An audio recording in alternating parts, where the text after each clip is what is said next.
ಈಗ ಹೇಳಿ ಏನಾಯ್ತು? ದೊಡ್ಡಪ್ಪ ನಮ್ಮಪ್ಪ ಎಲ್ಲ ಆಸ್ತಿನೂ ಕಳ್ಕೊಂಡ್ರು. ಈಗ ಹಳೆ ಮನೆಯಲ್ಲೇ ಇರೋದು. ಅಷ್ಟೇ ಅಲ್ಲ ಅತ್ತೆ, ನಾವು ಕೊಡ್ಬೇಕಾದ ಸಾಲಕ್ಕೆ ಈಗಿರೋ ಮನೆನೂ ಕೂಡ ನಾಳೆ ಹರಾಜಾಗ್ತಾ ಇದ್ದಾರೆ.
ಜಾನಕಿರಾಮಯ್ಯನವರೇ, ಏನ್ ತಾಯಿ ಇದೇನ್ ತಾಯಿ?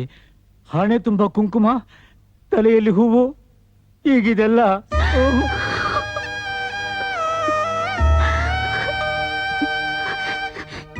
ನಂತವರಿಗೆ ನಾನು ವಿಧವೆ ಅಂತ ಗೊತ್ತಾಗಬಾರ್ದು. ಅದಕ್ಕೆ ಇಷ್ಟಕ್ಕೂ ಇದನ್ನೆಲ್ಲ ಇಟ್ಕೊಳ್ಳೋಕೆ 11ನೇ ದಿನದವರೆಗೂ ಕಾಲಾವಕಾಶ ಇದೆಯಲ್ಲ, ಅಲ್ಲಿವರೆಗೂ ಇದನ್ನ ಇಟ್ಕೊಳ್ಳೋಕೆ ನನಗೆ ಅವಕಾಶ ಕೊಡಿ. ತಾಯಿ, ಕೊನೆ ತನಕ ಮುತ್ತೈದೆ ಆಗಿರ್ಬೇಕಾದ ನಿಮಗೆ ದುರ್ದೈವ ಇಷ್ಟು ಬೇಗ ವೈಧವ್ಯ ಕಡಿಸ್ಬಾರ್ದಾಗಿತ್ತು ತಾಯಿ. ಒಂದೊಂದು ಸಲ ದೇವರು ಕೂಡ ಬಹಳ ಕಟಕನಾಗ್ಬಿಡ್ತಾನೆ, ಬಹಳ ಕಟಕನಾಗ್ಬಿಡ್ತಾನೆ.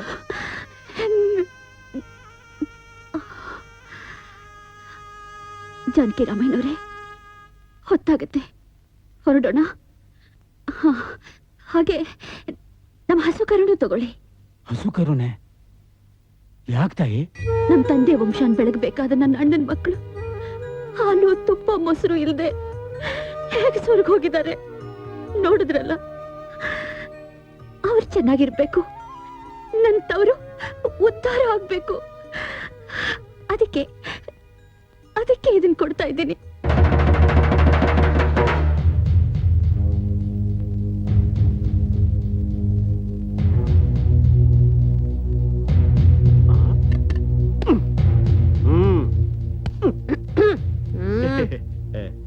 ಅಮೀನ್ರೆ, ನೀವು ಸುರಾಜ್ಕೋಬಹುದು.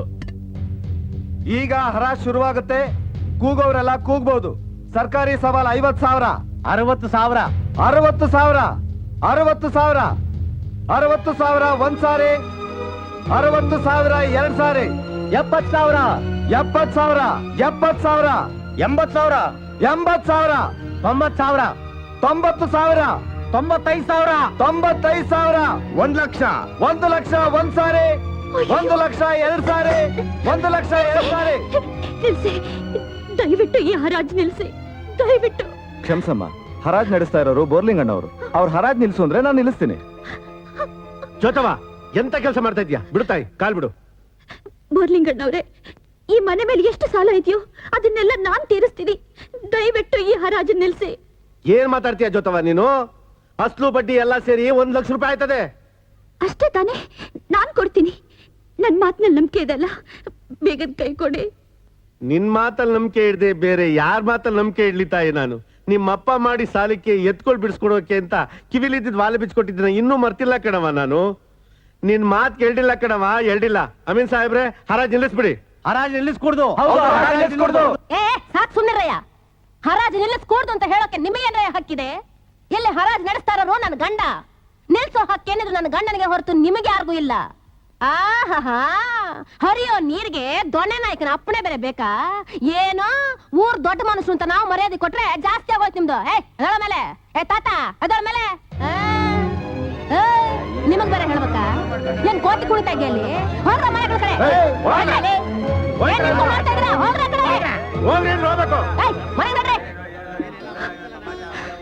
ಮುತ್ಯಾಲಮ್ಮ, ನಿಮ್ಮ ಈ ಉಪಕಾರನ ನಾನು ಯಾವತ್ತೂ ಮರೆಯೋಲ್ಲ. ನನ್ನ ಹತ್ರ ದುಡ್ಡಿಲ್ಲ, ಆದ್ರೆ ಈ ಒಡವೆ ಇದೆ. ಇವಿಷ್ಟನ್ನು ತಗೊಳ್ಳಿ. ಜೊತೆ ತಗೊಳ್ಳಿಮ್ಮ, ತಗೊಳ್ಳಿ. ಅಯ್ಯೋ, ಯಾಕಮ್ಮ ಯಾಕಮ್ಮ ಅದ್ರ ಮೇಲೆ ಇಷ್ಟೊಂದು ಮಮತೆ ನಿನಗೆ? ನೀನ್ ಏನ್ ಮಾಡಿದ್ರು ಅಷ್ಟೇನೆ. ನಾಯಿ ಬಾಲ ಯಾವತ್ತೂ ಡೊಂಕೆನೆ. ನೀನ್ ಮಾಡೋ ತ್ಯಾಗಕ್ಕೆ ಅರ್ಹರಲ್ಲಮ್ಮ ಇವರು. ನಿನ್ನ ಬದುಕು ನೀನ್ ನೋಡ್ಕೋ, ಅವ್ರ ಬದುಕು ಅವ್ರು ನೋಡ್ಕೊಳ್ತಾರೆ. ಅವ್ರೇನ್ ಗಂಡಸಲ್ಲ? ನಿನ್ನ ಹತ್ರನೇ ಹಣ ತಗೊಂಡು ಶ್ರೀಮಂತರಾಗಿ ಮೆರೆದು ನಿನ್ನನ್ನೇ ಕಾಲ್ ಕಸವ ಕಾಣಲಿಲ್ಲ ಇವರು? ಅವ್ರೇನೇ ಮಾಡಿದ್ರು ನನ್ನ ಅಣ್ಣಂದ್ರಲ್ವೇ? ಏನಮ್ಮ ನೀನು? ಒಡೆದು ಹೋಗಿದ್ದ ತವರು ಮತ್ತೆ ಜೀವಂತವಾಗಿದೆ. ಎಲ್ರೂ ತಮ್ಮ ತಪ್ಪುಗಳನ್ನ ತಿದ್ದುಕೊಂಡು ಒಂದಾಗಿದ್ದಾರೆ. ನಾನೀ ಮನೆ ಉಳಿಸೋದ್ರಿಂದ ನನ್ನ ತವರು ಉಳಿಯುತ್ತೆ. ಇದು ನಾನು ನನ್ನ ತವರಿಗೆ ತೀರಿಸಬೇಕಾದ್ರೂ ಅವರು ನನ್ನ ಪ್ರೀತಿಯಿಂದ ನೋಡ್ಬೇಕು ಅಂತಾಗ್ಲಿ, ಮರ್ಯಾದೆ ಕೊಡ್ಬೇಕು ಅಂತಾಗ್ಲಿ ನಾನು ಇದನ್ನ ಮಾಡ್ತಿಲ್ಲ.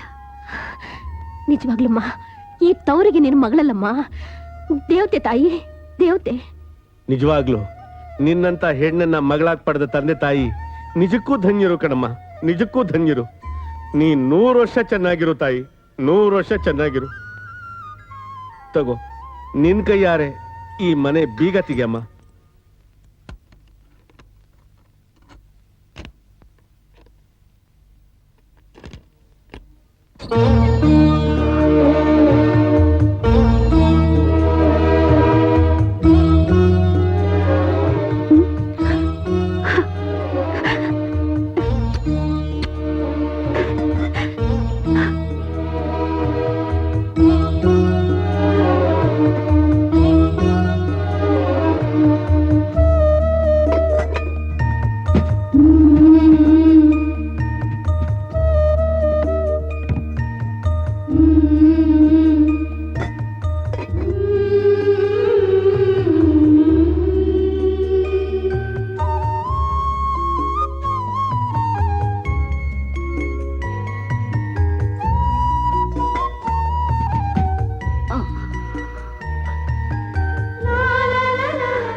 ನೀವೆಲ್ಲ ದೊಡ್ಡವರು, ಹೀಗೆಲ್ಲ ಮಾಡಬಾರ್ದು. ಇಲ್ಲಮ್ಮ, ಇಲ್ಲ, ನೀನೇ ದೊಡ್ಡವಳು. ನಿನ್ನ ಮುಂದೆ ನಾವು ತುಂಬಾ ತುಂಬಾ ಚಿಕ್ಕವರು ಕಣಮ್ಮ, ತುಂಬಾ ಚಿಕ್ಕವರು. ಅಮ್ಮ, ಜ್ಯೋತಿ, ನಾವ್ ತಪ್ಪು ಮಾಡ್ಬಿಟ್ಟು ಅಮ್ಮ, ನಮ್ಮನ್ನ ಕ್ಷಮಿಸ್ಬಿಡಮ್ಮ, ಕ್ಷಮಿಸ್ಬಿಡು. ರಾಜಣ್ಣ, ತಪ್ಪು ಮಾಡೋದು ಸಹಜ. ಅದನ್ನ ತಿದ್ದುಕೊಂಡು ಬಾಳೋನೆ ನಿಜವಾದ ಮನುಷ್ಯ. ಇನ್ಮೇಲಾದ್ರೂ ಮತ್ತೆ ಎಡುವುದು ಹಾಗೆ ಚೆನ್ನಾಗಿ ಬಾಳಿ. ಈ ಮನೆ ಹೆಣ್ಮಗಳಾಗಿ ನಾನ್ ನಿಮ್ ಹತ್ರ ಬೇಡ್ಕೊಳ್ಳೋದಿಷ್ಟೇ. ಯಾವತ್ತು ಏನಂತವರು ಹೊಟ್ಟೆ ತುಂಬಾ ತಿಂದು ನಗನಗ್ತಾ ಸಂತೋಷವಾಗಿರ್ಬೇಕು. ಹಾಗೆ ನೋಡ್ಕೊಳ್ಳೋದು ನಿಮ್ ಜವಾಬ್ದಾರಿ. ಅಮ್ಮನ್ನಂತೂ ಕಳ್ಕೊಂಡ್ವಿ, ಅಪ್ಪನ್ನಾದ್ರೂ ಸುಖವಾಗಿ ಸಾಕಿ. ಅಪ್ಪ ಈ ಮನೆಗೆ ಹಿರಿಯರು, ಅವರ ಮಾರ್ಗದರ್ಶನದಲ್ಲಿ ಜೀವನ ಸಾಗಿಸಿ. ಕೇಳಿದ್ರೇನ್ರು? ಕೇಳಿದ್ರಾ? ಎಂತ ಮುತ್ತಿನಂತ ಮಾತು ಹೇಳಿದ್ಲು. ಸುಮ್ಮನೆ ಗಂಡು ಮಕ್ಕಳು ಅಂತಾರೆ, ಅವರಿಂದ ನೋವೇ ಹೊರತು ಸುಖ ಅಂತೂ ಇಲ್ಲ. ಇಂಥ ಒಬ್ಬ ಹೆಣ್ಣು ಮಗಳಿದ್ರೆ ಎಲ್ಲರೂ ಉದ್ಧಾರ ಆಗುತ್ತೆ, ಕಷ್ಟ ಸುಖಕ್ಕೆ ಆಗ್ತಾಳೆ. ಅಪ್ಪ ಅಮ್ಮ ಸತ್ತಾಗ 4 ತೊಟ್ಟು ಕಣ್ಣೀರು ಹಾಕ್ತಾಳೆ. ಅಮ್ಮ ಜ್ಯೋತಿ, ನೀನು ನನ್ನ ಮಗಳಲ್ಲಮ್ಮ, ನನ್ನ ಹೆತ್ತ ತಾಯಿನಮ್ಮ, ನನ್ನ ಹೆತ್ತ ತಾಯಿ. ಭಿಕಾರಿಗಳಾಗ್ತಿದ್ದ ನಿನ್ನ ತವರನ್ನು ಕಾಪಾಡಿ ನಮ್ಮ ಸಂಸಾರಕ್ಕೆ ಒಂದು ನೆಲೆ ತಂದುಕೊಟ್ಟ ಮಹಾನ್ ತಾಯಿನಮ್ಮ ನೀನು. ಆ ಭೂಮಿ ತಾಯಿಗಿರೋಷ್ಟು ಸಹನೆ, ಕ್ಷಮಾಗುಣ ನಿನ್ನಲ್ಲಿದೆಯಮ್ಮ. ನೀನೇ ಇಲ್ಲದೆ ಇದ್ದಿದ್ರೆ ಈ ನಮ್ಮ ಸಂಸಾರದ ಗತಿ.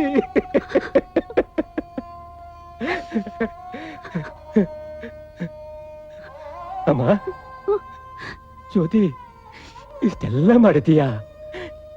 ನಂದೊಂದು ಚಿಕ್ಕ ಆಸೆ, ಅದಕ್ಕೆ ಅಡ್ಡಿ ಬರಬೇಡ ತಾಯಿ.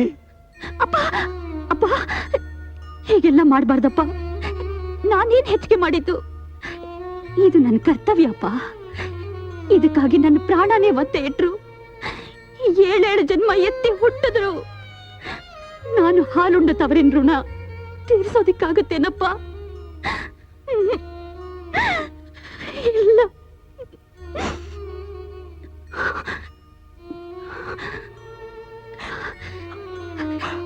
ಅತ್ತಿಗೆ, ನಿಮ್ಮಿಬ್ಬರಲ್ಲಿ ನಂದೊಂದೇ ಒಂದು ಕೋರಿಕೆ. ಯಾವುದೇ ಕಾರಣಕ್ಕೆ ಏನಂತವ್ರನ್ನ ಒಡೆಬೇಡಿ. ಜೊತೆ ನಾವು ಹೆತ್ತ ಮಕ್ಕಳ ಮೇಲೆ ಪ್ರಮಾಣ ಮಾಡಿ ಹೇಳ್ತೀವಮ್ಮ, ನಮ್ ಕಡೆ ಉಸಿರಿರೋವರೆಗೂ ಹಾಗಾಗೋದಕ್ಕೆ ನಾವು ಬಿಡೋದಿಲ್ಲ. ಹೌದಮ್ಮ ಜ್ಯೋತಿ, ನಿನ್ ಮಾತನ್ನ ಖಂಡಿತ ನೆರವೇರಿಸ್ಕೊಡ್ತೀವಮ್ಮ, ಖಂಡಿತ ನೆರವೇರಿಸ್ಕೊಡ್ತೀವಿ.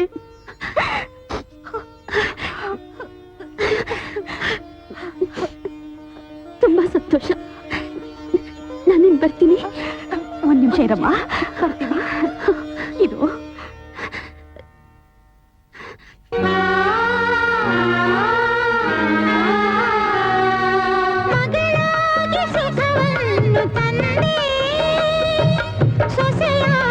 ಸುಖ ಕಾಣುಂದೇ ಬೆಳೆದೆ ಪತಿಯೂರ ಫಲವಾಗಿ ನಡೆದೆ ಹಾಲುಂಡ ತವರೆಂದು ನಿನದೇ ನಿನದೇ ನಿನ್ನ ನೆನಪು ದಿನ ನಮದೇ ಹಾಲುಂಡ ತವರನ್ನು ಮಗಳೇ ನೆನೆಯೇ ನಿನ್ನ ಮನೆಗೆ ನೀ ನಡೆಯೇ ಹಾಲುಂಡ ತವರನ್ನು ಮಗಳೇ ನೆನೆಯೇ. ಅಪ್ಪ, ನಾನಿನ್ ಬರ್ತೀನಿ. ಜ್ಯೋತಿ, ಒಂದು 4 ದಿವಸ ಇದ್ದು ಹೋಗಮ್ಮ. ಇಲ್ಲಪ್ಪ, ನನ್ನ ಮನೆ ಅಲ್ಲಿದೆ, ನಾನು ಹೋಗ್ಲೇಬೇಕು. ನಿನ್ನ ಅಳಿಯಂದ್ರು ನನಗಾಗಿ ಕಾಯ್ತಾ ಇರ್ತಾರೆ. ಆಶೀರ್ವಾದ ಮಾಡಪ್ಪ. ಸುಖವಾಗಿ ಹೋಗ್ಬಾ ಅಮ್ಮ.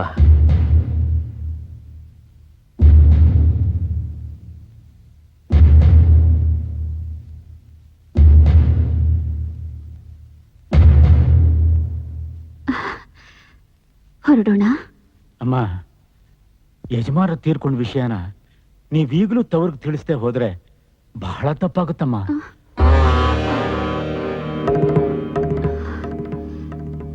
ಬೇಡ, ಎಲ್ಲರೂ ಎಷ್ಟು ಸಂತೋಷವಾಗಿದ್ದಾರೆ. ಅವರಿಗೆ ವಿಷಯ ತಿಳಿಸಿ ನೋವುಂಟು ಮಾಡೋದು ಬೇಡ. ಆ ನೋವು ನನ್ನಲ್ಲೇ ಉಳಿದು ಹೋಗ್ಲಿ. ಅಮ್ಮ,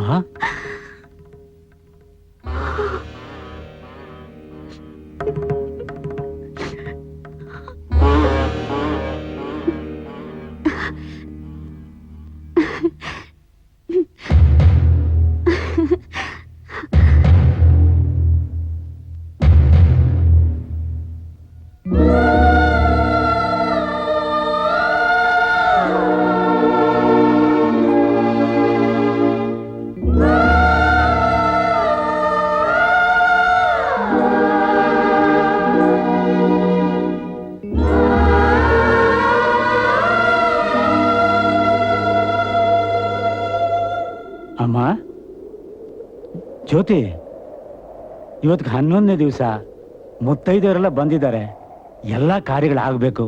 ಹೇಳಮ್ಮ.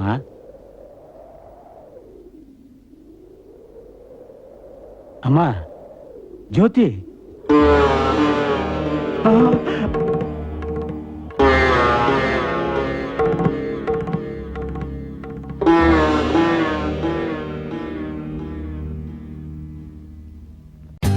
For more updates, like, comment, subscribe to our channel.